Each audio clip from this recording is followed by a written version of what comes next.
The key turned in the lock with a sharp, unmistakable click that always set my nerves on edge. Over the 15 years of our marriage, I had learned to read Tavarius's moods by the sound of his footsteps in the hallway of our South Side, Chicago apartment.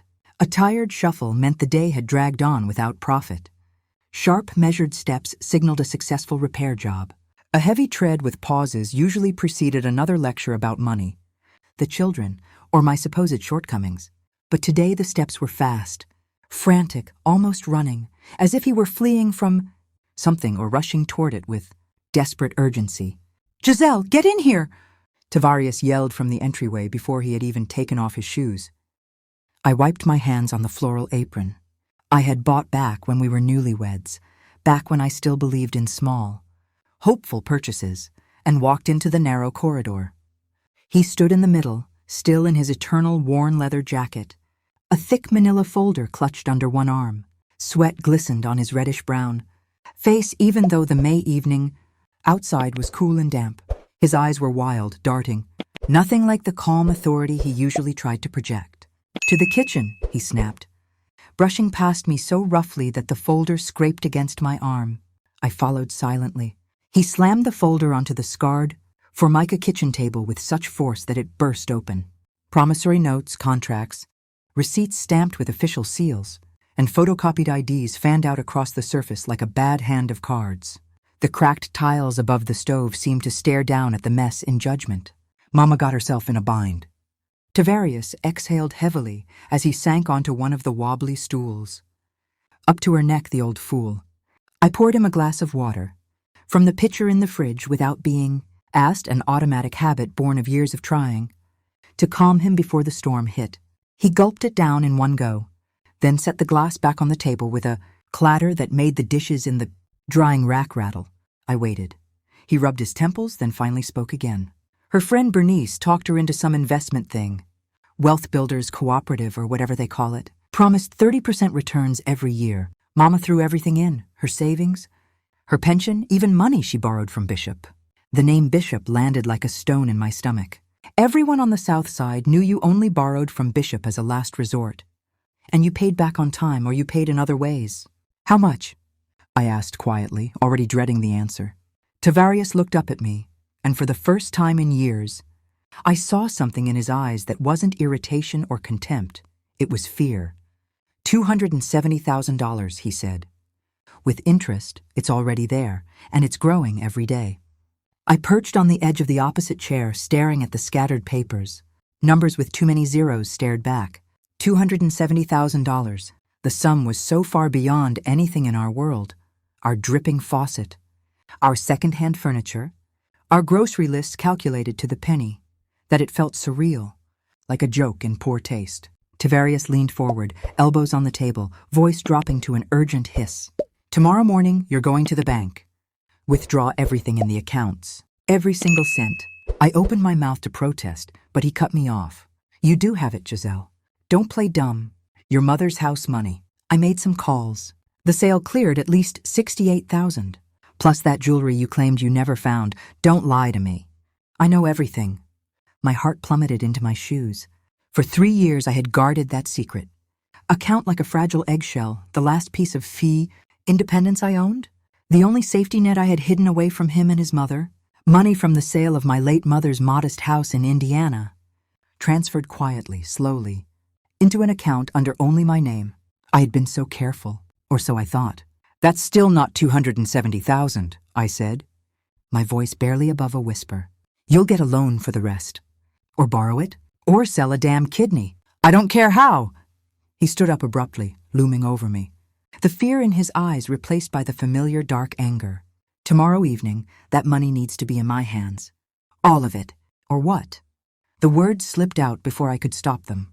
In 15 years I had never challenged him so directly. Tavarius froze. His face flushed deep red, veins standing out at his temples. "Otherwise," he hissed through clenched teeth, "you will regret you were ever born. I won't let you live peacefully. And don't think about running anywhere. I'll find you. I'll find you anywhere. You have kids, don't forget that." The threat hung in the air like smoke. He stormed out of the kitchen, and a moment later the bedroom door slammed so hard the walls shook. I sat alone in the sudden silence, staring at the papers. One sheet had a photocopy of his mother's ID. Oilia May Van, born 1958. That sweeping, dramatic signature of hers at the bottom of loan agreements. The same woman who had called me a freeloader, a leech good for nothing for 15 years, who inspected grocery receipts, lectured me for buying an extra carton of juice, told Tavarius I should be grateful just to live under their roof. And now she owed dangerous people a fortune. And I was supposed to empty my last refuge, my mother's legacy, to save her. I didn't sleep that night. I lay on my narrow side of the bed, listening to Tavarius's heavy snoring, memories flooding in despite my efforts to push them away. I remembered myself at 24, a quality assurance engineer fresh out of university with honors, dreaming of a career in a research institute, proud of my independence. I remembered how Tavarius courted me, bringing sweet potato pies from the corner bakery, taking me to romantic movies, promising he would go to the ends of the earth for me. The ends of the earth turned out to be his mother's 3-bedroom apartment in a crowded South Side neighborhood, where I became the live-in maid, cook, and scapegoat. By morning, something inside me had shifted, hardened. A decision crystallized quietly, without drama. I would not pay Oilia May's debts. I would no longer live in daily fear and humiliation. I would not let them drain the last drop from me and discard me like a used rag. Tavarius left for work at 7:30 a.m., tossing over his shoulder, "I expect you this evening with the money. Don't you dare cross me." I walked him to the door and nodded obediently, just as I had nodded for 15 years. The moment the lock clicked behind him, I moved. First, I retrieved the old prepaid burner phone I had hidden months ago in a shoebox on the top shelf of the closet, an emergency measure I never thought I'd actually use. My fingers trembled only slightly as I dialed the only number I knew by heart that could help. "Hello? Nessie, it's me. Listen carefully and don't interrupt." I told Danessa everything in a low, steady voice, the debt, the demand, the threat. When I finished, there was a long pause on the line. "Are you sure, Zell? This is forever. There's no turning back." "I don't have a way back anymore," I said, glancing out the window at the gray courtyard, the slanted sandbox, the familiar decay. "Yesterday he threatened that I'd regret being born. Nessie, I've regretted it for 15 years. Then fly down here," Danessa said decisively. "Take the kids and fly today. I have a friend who's a realtor. She'll help with temporary housing. We'll figure out work. Just get out of there now." I hung up and immediately opened Darius's tablet. My hands were surprisingly steady as I navigated to the airline. Site and booked 3 one-way tickets from O'Hare to Savannah, Georgia, departure at 6:40 p.m. that same day. I paid with the debit card linked to my secret account. "Ma, what are you doing?" Darius appeared in the doorway, his hair messy from sleep. Dark brown eyes, my eyes, watching me curiously. "Get dressed, baby. We're going on a trip today, to Auntie Danessa's near the ocean." His eyebrows shot up. "What about Pop?" "Pop will come later," I lied, avoiding his gaze. "Go wake Amani and pack your things. Just enough for a week or so." While the children packed, I moved quickly through the apartment, selecting only the absolute essentials: birth certificates, social security cards, my mother's old photos, a few changes of clothes, basic medicine, Amani's favorite plush bunny. I stuffed everything into 2 old suitcases and 3 backpacks. At one point, Amani stood in the doorway, hugging her bunny tightly. "Mama, why do we need so many things for just a week?" "Just in case we get delayed, sweetheart," I said, forcing a smile. By early afternoon, I slipped out alone to a corner store downtown and bought the cheapest button phone. Available, no. GPS, no apps, nothing traceable. Then I stopped at my bank branch, withdrew a few thousand in cash for immediate needs, and left the bulk safely on the card. The teller raised an eyebrow at the amount but asked no questions. Back home by 3, I found the children ready, sitting quietly in the living room watching cartoons. The atmosphere felt strangely calm, almost surreal. "Ready for an adventure?" I asked, trying to inject excitement into my voice. Darius looked at me intently. "Ma, we're not really going for just a week, are we?" I sat beside him on the sagging couch and pulled him into a hug. "No, son. You're old enough now, almost 16. You see how things are here, how your father treats me. And you." "I see," he said softly. "I've seen it for a long time." My throat tightened. "I can't take it anymore, Darius. We're leaving for good, to Auntie Danessa's in Georgia, starting over." He nodded slowly, no tears, no panic, just quiet acceptance. Auntie crawled into my lap. And Daddy? Daddy will stay here with Grandma, I said carefully. And there won't be any more yelling. Hope flickered in her small face. There won't? No, baby. I promise. At 5 o'clock, we left the building with our suitcases and backpacks. I used the new phone to order a rideshare. The driver loaded our luggage without comment. As we pulled away from the curb, I glanced back at the familiar gray building one last time. Before leaving the apartment, I had placed a plain white envelope on the kitchen table. I had started several long letters, explanations, accusations, goodbyes, but tore them all up. In the end, I wrote only 7 words on a sheet from Amani's notebook. The debt is yours. Pay it yourself. No excuses. No explanations. Enough. On the plane, after takeoff, I turned off both phones. Darius sat by the window, Amani in the middle clutching my hand. Scared? I asked her. A little, she admitted. But a good kind of scared. I understood exactly what she meant. The fear I felt now was the fear of flight, of the unknown, the fear of freedom. Not the suffocating daily terror I had lived under for years. As Chicago disappeared beneath the clouds, I thought about what waited for Tavarius and his mother that evening. Empty rooms, abandoned closets, and one small envelope on the table. I could almost hear Oilia May's scream when she read it. The plane touched down in Savannah just after 9 that night. Warm, thick air rushed into the cabin as the door opened, a humid embrace so different from Chicago's sharp spring chill. Amani pressed her face to the window, eyes wide at the unfamiliar palm trees swaying under the airport lights. Darius gripped the armrest, quiet but alert, as if he too sensed that we had crossed an invisible border into something new. Danessa was waiting at arrivals, exactly as I remembered her from 20 years ago at the instrument plant. Short, full-figured, bright poppy print sundress, curls escaping the humidity in every direction. The moment she spotted us, her face broke into that wide, open smile that had always made the factory break room feel less gray. "Zell!" she shouted over the crowd, waving both arms like she was flagging down a taxi. She hugged me so hard I almost dropped the backpack. Then she crouched to the children's level. "Lord, look at y'all!" "Darius, you taller than me already. And Miss Amani, pretty. As a picture." She pulled them both into a squeeze that smelled of coconut lotion and home cooking. Booker, her husband, stood a few steps behind, a large man in a faded work shirt, arms crossed. He gave a single nod, neither welcoming nor unfriendly, just acknowledgement. Danessa waved him over. "Come on, Booker, help with the bags. These folks been traveling." He grunted but moved forward, lifting the heaviest suitcase like it weighed nothing. "Ford's this way," he muttered, already heading toward the exit. The drive to their apartment took us across bridges lit by golden streetlights, the dark water of the Savannah River glinting below. Amani fell asleep against my shoulder within minutes.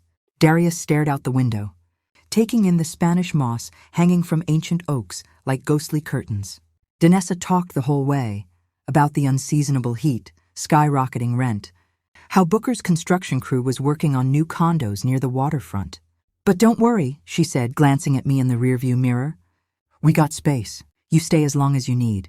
Their apartment was on the 3rd floor of a low-rise complex with no elevator. The stairwell smelled faintly of fried onions and laundry detergent. Inside, it was small but warm, mismatched furniture, crochet throws on the couch, framed photos of nieces and nephews on every surface. The balcony door stood open, letting in the steady hum of cicadas and the distant, rhythmic roar of the ocean. Booker disappeared into the kitchen, rattling dishes. Danessa kicked off her sandals. "Don't mind him. He grumbles, but he's harmless. Spent all day cussing with the boys on site. He likes quiet when he gets home." She showed us the sleeping arrangements, the kids on an air mattress in the living room, me on a folding cot in her and Booker's bedroom. Booker himself took the couch without complaint, muttering something about his back, preferring it anyway. I barely slept. Around 3 a.m., I slipped out to the balcony with a cardigan over my pajamas. The southern night wrapped around me, thick, alive with sounds I didn't know how to name. Cicadas screaming in waves, a dog barking far away, the ocean breathing somewhere beyond the rooftops. I took out my old phone, hands shaking slightly, and powered it on. 23 missed calls from Tavarius, 8 from Oilia May, 3 from his sister, Nena, voicemails stacked like accusations. I didn't listen to a single one. I could imagine the contents well enough. I turned it off again and shoved it deep into my pocket. Can't sleep? Danessa appeared beside me, 2 steaming mugs in her hands. She handed me one, chamomile tea, heavy on the honey. First night's always rough, she said, leaning on the railing. When I moved here from Chicago, I swore the ocean was gonna climb right through the window and swallow me whole. Thank you, Nessie, I whispered, for taking us in like this. I know it's a lot. Stop, she cut me off gently. I've been waiting 15 years for that phone call. Every time you wrote about that mother-in-law, about him I thought, Lord, when is this woman gonna run? You endured longer than most would have, but you here now, that's what matters. We stood in silence for a while, sipping tea, listening to the night. In the morning, Booker surprised us all. He sat at the small kitchen table devouring the mountain of pancakes I'd made, plain instinct, needing to do something useful, with obvious pleasure. These taste just like my grandmama's, he said suddenly, slathering a 4th one with syrup. Rest her soul. Danessa raised an eyebrow. Booker giving compliments before 9 a.m.? Must be a miracle. He shrugged, reaching for a 5th. Just saying, maybe they ought to stay a while. Room's tight, but we can squeeze. Boy can take my spot on the couch. Girl with her mama. Ain't right, folks struggling in some motel. Booker, Danessa laughed. They just got here yesterday. Let 'em breathe. I'm just saying, he repeated, mouthful. Woman cooks like this, you don't let her go easy. After breakfast, I took the children out to the balcony for the conversation I'd been delaying. Darius sat on an old plastic stool, squinting against the bright southern sun, so much harsher than Chicago's filtered gray light.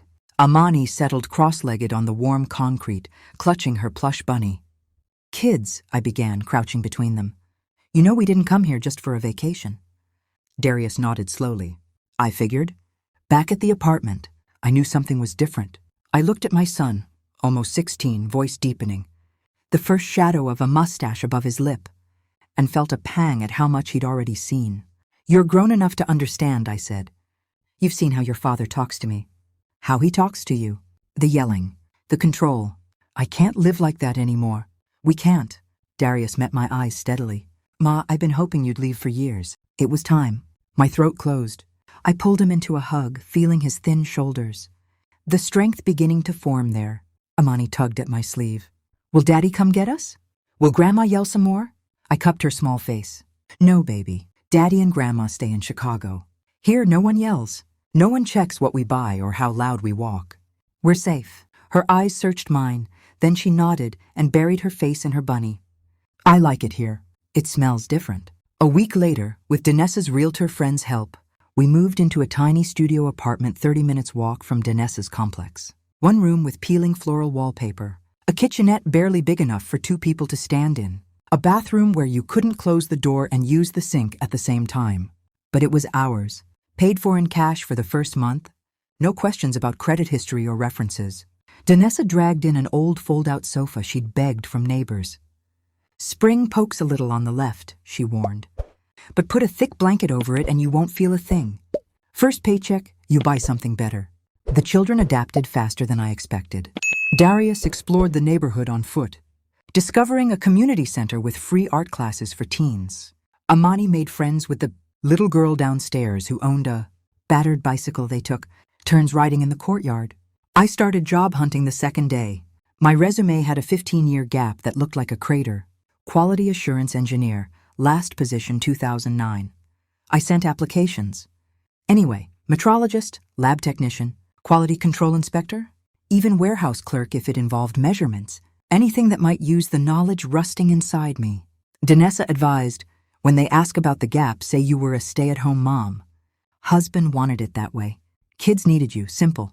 At the same time, I revived an old hobby, crocheting. Back in Chicago, I'd done it secretly at night, hiding skeins of yarn so Oilia May wouldn't accuse me of wasting money. Here, I posted photos of bright summer tops and beach cover-ups in local Facebook groups. Within days, I had 3 orders, a sunflower yellow halter top, 2 lacy sun hats. Not much money, but it was mine. I turned the old phone on only once a week, Wednesdays, to check messages from crochet clients. The missed calls from Tavarius climbed past 100, then 200. I skimmed some texts out of morbid curiosity. At first, threats. I'll find you. You'll pay for this. I'll take the kids through court. You think you can steal my children? Then pleading, Giselle, come home. We'll talk. Mama's beside herself. Think of the kids. Then threats again. Come back now. Stop this foolishness. I expect you tomorrow. Oilia May's messages never varied. Thief, ungrateful snake. You'll answer for abandoning those children. Where did you hide my money? In one voicemail I accidentally played. Her voice crackled with fury. Walking around with a burner phone like some criminal. You think we can't find you? You'll crawl back begging. 2 weeks in, I bought a new SIM card.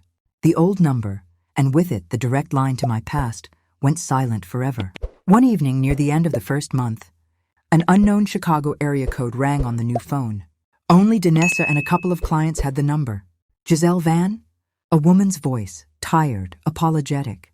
My name is Bernice Reynolds. I was married to Tavarius before you. The name hit me like cool water. Bernice, the first wife Tavarius almost never mentioned. The one Oilia May had dismissed as that ungrateful girl who ran off. We talked for 2 hours, switching to video so I could see her face. Premature gray streaked her dark hair.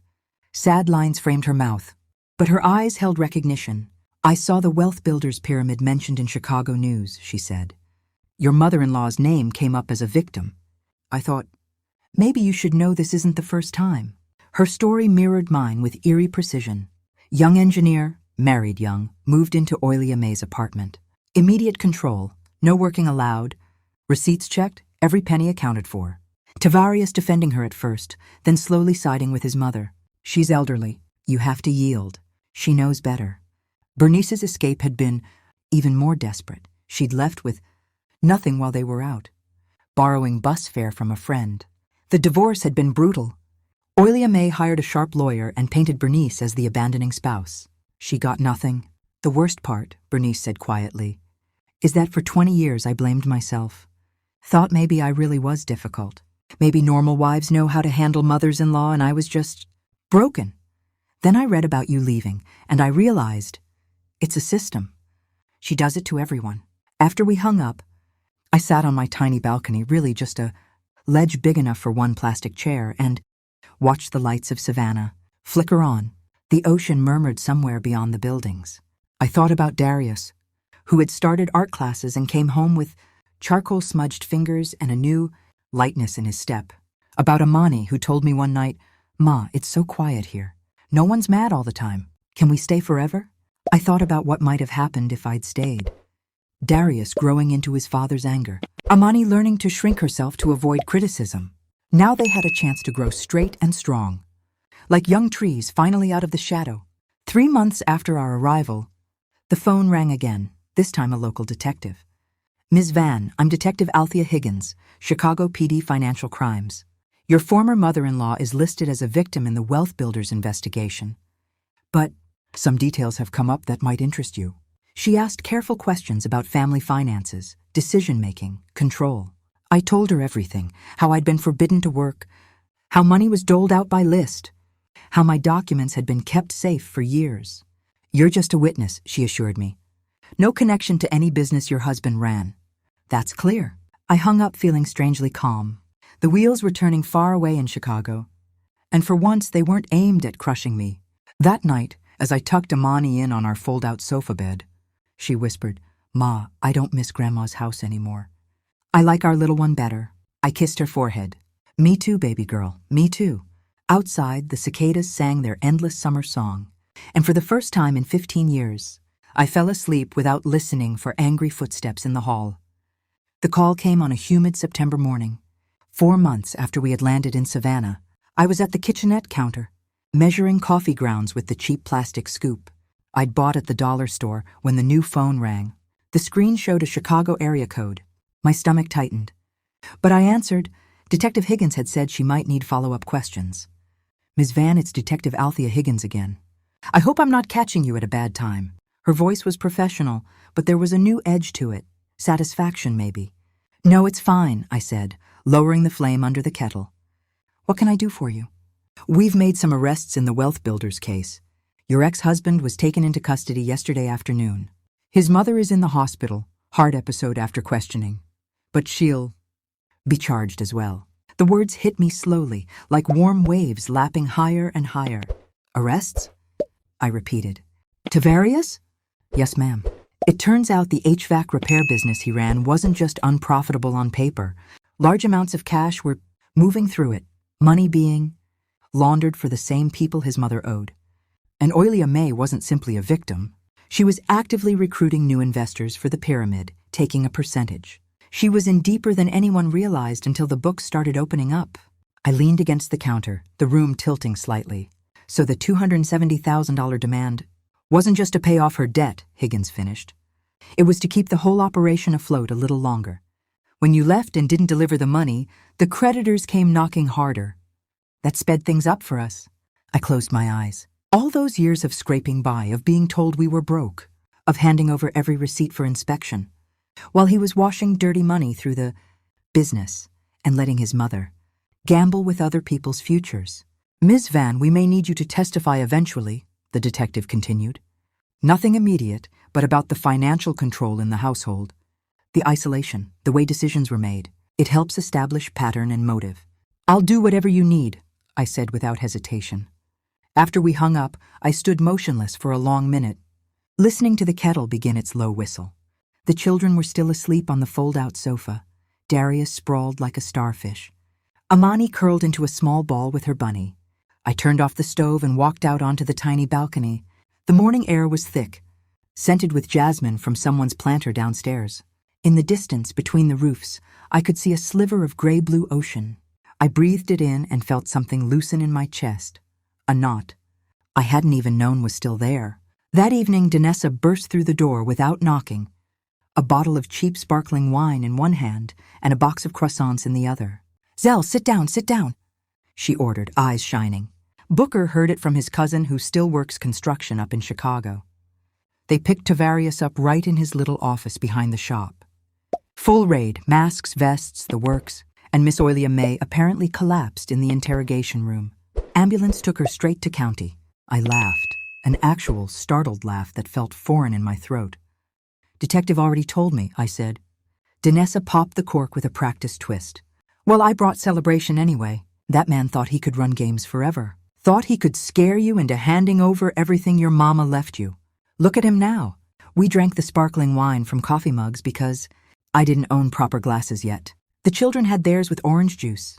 Amani raised her mug solemnly. "To no more yelling," she toasted. "To no more yelling," we echoed. 2 weeks later, Detective Higgins called again. "Your ex-husband is requesting a meeting.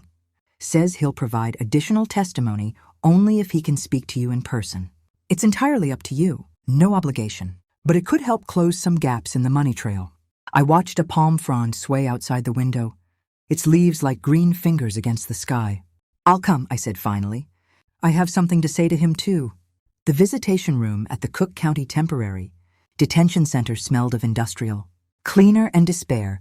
I sat on a hard metal chair bolted to the floor, hands folded in my lap, wearing the cardigan I had crocheted myself during evening classes at the community center. Soft lavender yarn, simple shell stitch.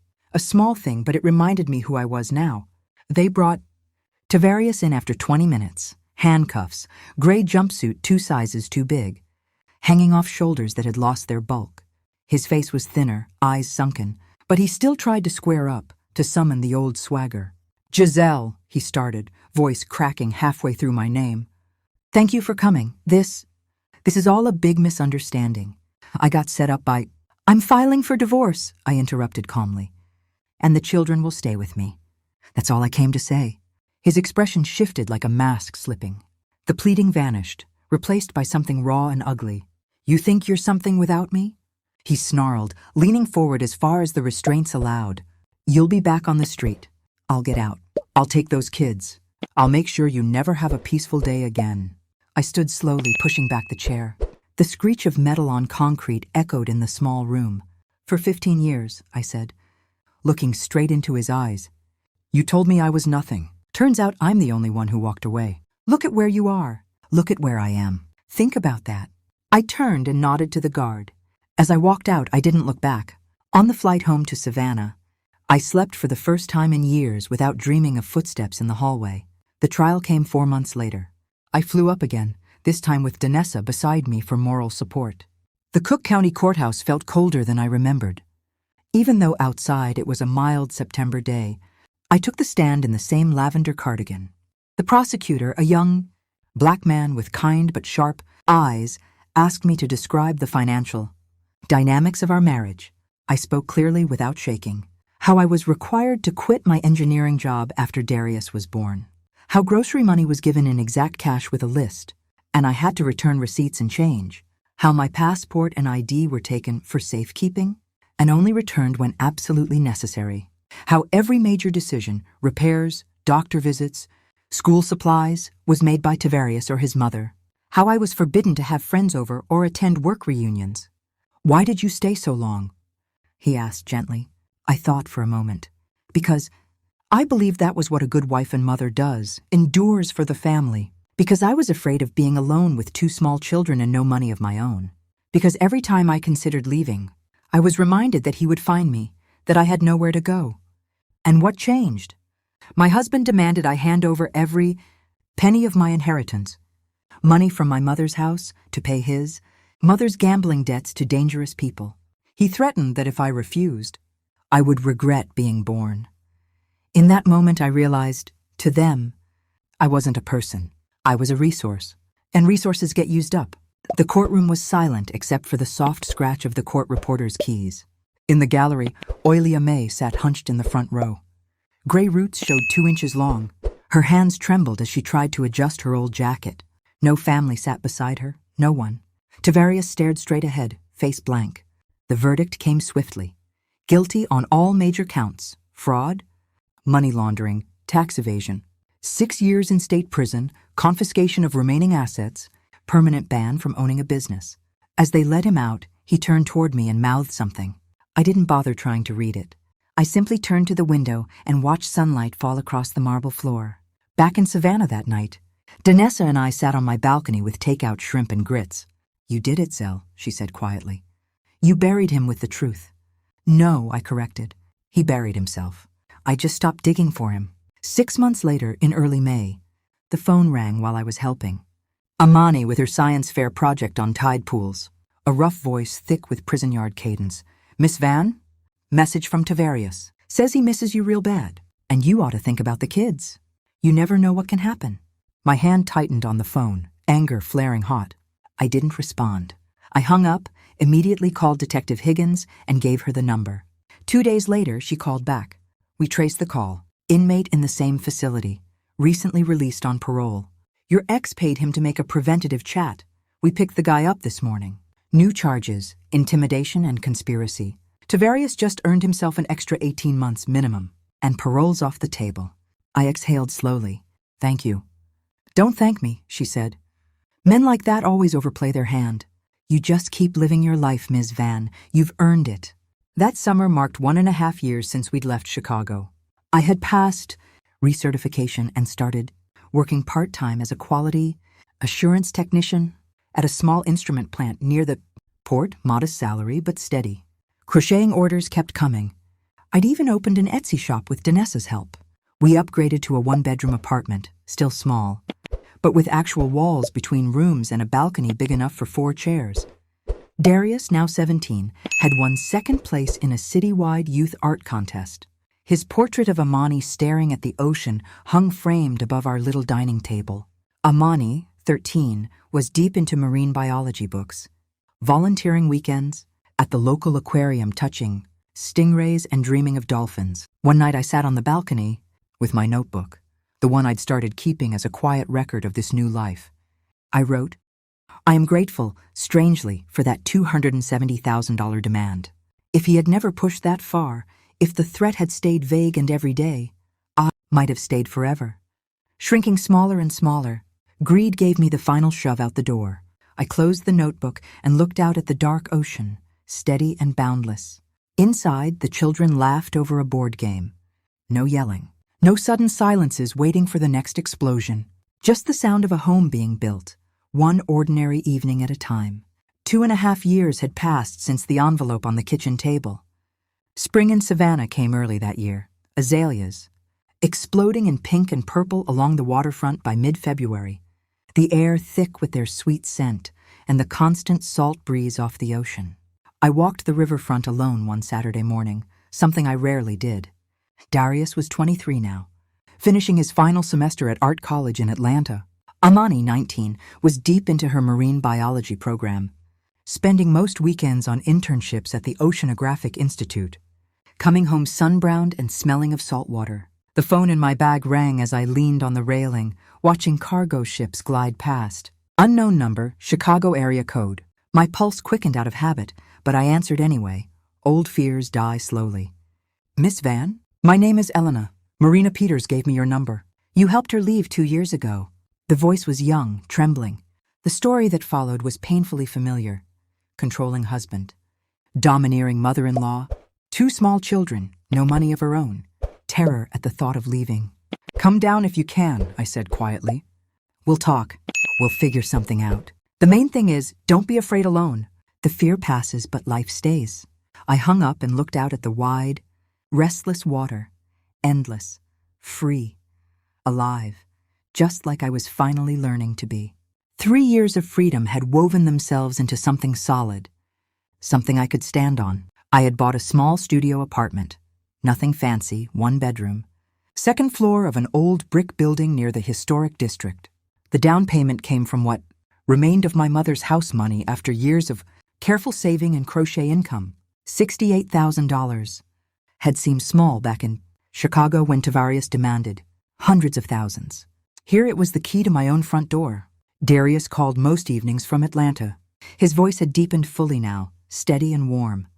Ma, the college gallery wants to give me a solo exhibition next month. Nothing huge, just 10 pieces, but it's mine. I'll be there, son. Front row. Amani burst through the door on weekends like a small hurricane. Posters of dolphins and sea turtles rolled under her arm. Textbooks clutched to her chest. Ma, did you know dolphins recognize themselves in mirrors? They're smarter than most people give them credit for. Sometimes it seems they're smarter than people. Period, I'd laugh, pulling her into a hug. Work at the instrument plant had gone from part-time to full-time. After recertification classes at night, paid. For with crochet earnings and sheer stubbornness, I was promoted to senior quality assurance engineer. The salary wasn't Chicago big city money, but it was steady. And every paycheck went into an account with only my name on it. Crocheting had grown into a real side business. I sold online now, Etsy shop, Instagram, even a small booth at the Saturday farmers market under the oaks. Southern women loved light, lacy pieces for beach weddings and summer evenings. Orders came from as far as California. I taught a beginner class twice a month at the community center, watching women discover the calm of hook and yarn the way I once had in secret. Danessa still came over most, Fridays with a bottle of wine and the latest neighborhood gossip. You won't believe it, she said one evening, kicking off her sandals and settling on my balcony. Marina's friend from last year, the one with the 3 boys? She finally left, got a little place in Pooler, started nursing school. Says reading your story online gave her the push. Over 3 years, more than 20 women had reached out. Phone calls, messages, a few even showing up at Danessa's. Door asking for Miss Giselle. I wasn't trained. Wasn't a counselor. I just listened. Told my story plainly. Shared practical things. How to hide money slowly, how to buy a burner phone, how to book one-way tickets without leaving a trail. Where to find domestic violence resources in Georgia. Some stayed in touch. Some disappeared, hopefully into better lives. A few sent photos later, new apartments. Kids smiling in new schools, graduation caps. Danessa called it the grapevine. I called it paying forward the hand Danessa once extended to me. One ordinary Wednesday, 3 years to the day, since we landed in Savannah, a plain white envelope arrived in my mailbox. Return address, Illinois Department of Corrections. Tavarius's handwriting, smaller now, more careful. I carried it inside, set it on the table, and stared at it for a long time. Part of me wanted to throw it away unread. Another part, the part that had spent 15 years trying to understand him, to fix what couldn't be fixed, needed to know. I opened it. Giselle, I don't know if you'll even read this. You have every right to burn it. I'm not writing to ask forgiveness. I know I don't deserve it. For the first time, I'm in a program here that makes you talk about why you are the way you are. Not excuses, just looking straight at it. Mama raised me to believe control was love. That providing money made me king. That anyone who challenged that was ungrateful. I believed it. I lived it.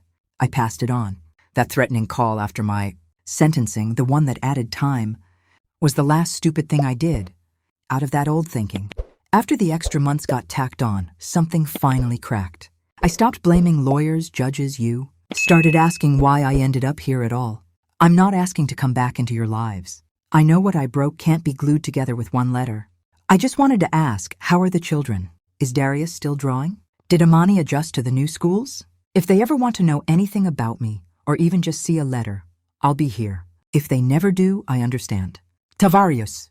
I read it 3 times. Showed it to Danessa that night. We sat on the balcony until the stars came out, wine untouched. He sounds different, she admitted. But different on paper is easy. Different in life, that's the test. I thought about it for days. Then I wrote back, 1 page, careful words. Trust built over years isn't restored by 1 letter. I haven't forgotten the threats, the control, the fear. The children are thriving. Darius is finishing art college. Amani wants to study dolphins. They are happy, confident, kind.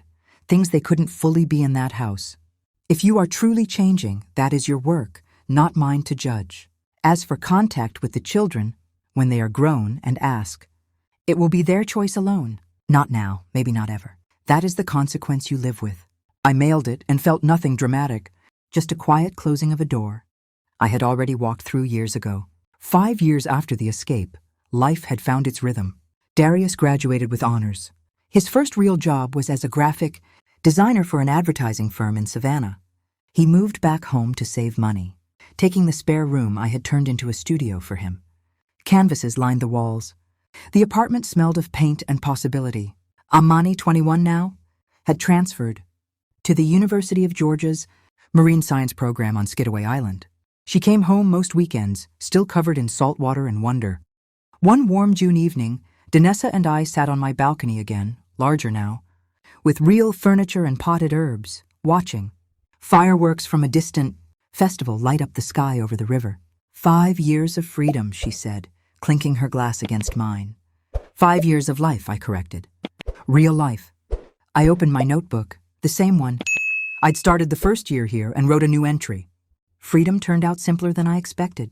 You don't need millions, connections, or permission. You just need to stand up and leave. The hardest part is the first step. After that, your legs carry you. Later that night, Amani came home late from a night dive trip, eyes bright. Ma, I saw a pod of dolphins today. They swam right under the boat, looking up at us like they knew we were there. I smiled. Maybe they did. She dropped her bag and sat beside me on the balcony. I'm glad we left. Ma, sometimes I remember the old apartment, Grandma's voice. Daddy's yelling, like a bad dream I woke up from. It was a bad dream, I said, putting an arm around her. One we woke up from together. The ocean breathed steadily in the distance, belonging to no one, governed by no one. Free by its very nature, I thought of the man serving his sentence up north, of the old woman living out her days in a state nursing home, stripped of the power she had wielded like a weapon. And I thought of us here, in this small apartment filled with light and laughter and plans. A story that began with a demand for $270,000 had ended with something no money could buy. The freedom to be fully, finally myself. 7 years had passed since the day I left the envelope on the kitchen table in Chicago. It was early December in Savannah. The air soft and warm enough for short sleeves. The streets lined with holiday lights draped over ancient oaks like strands of glowing moss. The city smelled of salt pine from Christmas trees on every corner, and the faint sweetness of pralines from the riverfront candy shops. I was 48 now. My hair had begun to show threads of silver at the temples, something I no longer hid with dye. Lines had settled around my eyes from years of squinting into microscopes. At work and from laughing with the children on the beach. I liked them. They were evidence of a life finally lived in the open.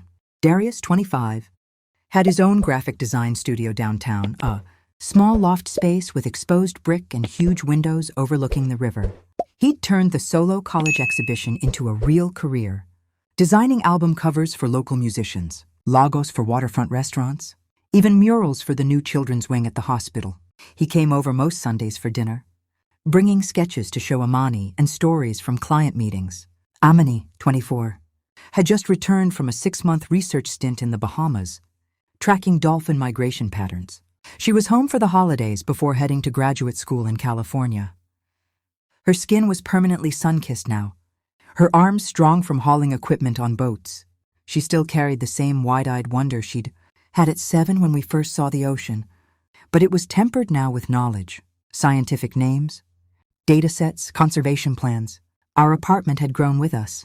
The studio became a 1-bedroom, then a 2-bedroom townhouse near Forsyth Park with a tiny courtyard where I grew tomatoes in pots and hung wind chimes Danessa brought back from her cruise. The walls were covered in Darius's art and Amani's underwater photographs. My crochet corner had its own room now, a sunlit space with shelves of yarn in every color of the sea. I still worked as senior quality assurance engineer at the plant, but I'd taken on mentoring younger technicians, especially women starting families or returning after long breaks. I told them, quietly, carefully, about the 15-year gap on my own resume and how it hadn't ended my career, only paused it. The side business had evolved too. What started as crochet orders in local Facebook groups became Giselle's Coastal Threads, an online shop with a loyal following. I designed patterns now, sold PDFs alongside finished pieces, and ran weekend workshops at the community center. Women came not just to learn stitches, but to talk about difficult marriages, controlling in-laws, the fear of starting over.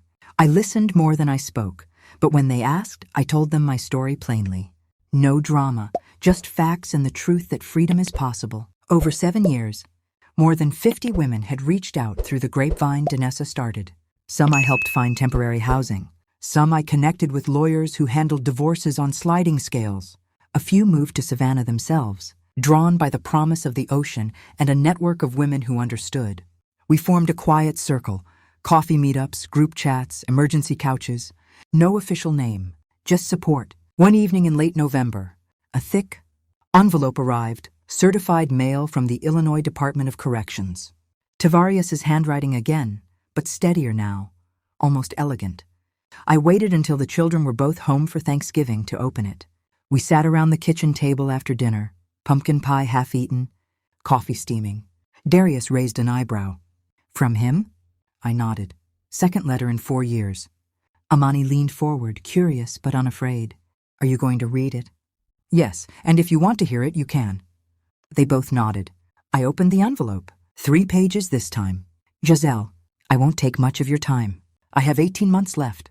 The program here, real therapy, not just anger management, has forced me to look at things I spent a lifetime avoiding. I see now how I learned control from Mama, how I passed it to you and the kids without questioning, how I used fear because I didn't know any other way to feel big. I don't expect reply. I didn't deserve the last one you sent. I've stopped asking about the children through channels. That was selfish. They're adults now. If they ever want contact, I'll be here until 2032. After that, I'll be in Chicago on parole, trying to work an honest job. If they never want it, that's the price I pay. I read once that freedom isn't just being out of prison. It's being able to live without controlling or hurting others. I'm learning that the hard way. Thank you for raising our children into people I hear about in group. Successful, kind, free. That's because of you, not me. I wish you the life you deserved all along. Tavarius. Silence settled over the table. Darius read it next, then passed it to Amani. She read slowly, expression unreadable. Finally, Darius spoke. He sounds different, smaller somehow. Amani folded the letter carefully. I don't hate him anymore. I just don't need him. I reached for their hands. Whatever you decide, if anything, is yours alone. No pressure from me. Darius shook his head. I think I'm good. I have Booker, who taught me how to change a tire and how to treat people. I have you. That's enough fathering. Amani smiled softly. Same. I have the ocean. It's a better parent, teaches patience, strength, letting go. We left the letter on the table and went to the courtyard to watch the stars. No one mentioned it again. Christmas came warm and bright. Danessa and Booker hosted, as always. The house overflowed with food, music, neighbors dropping by.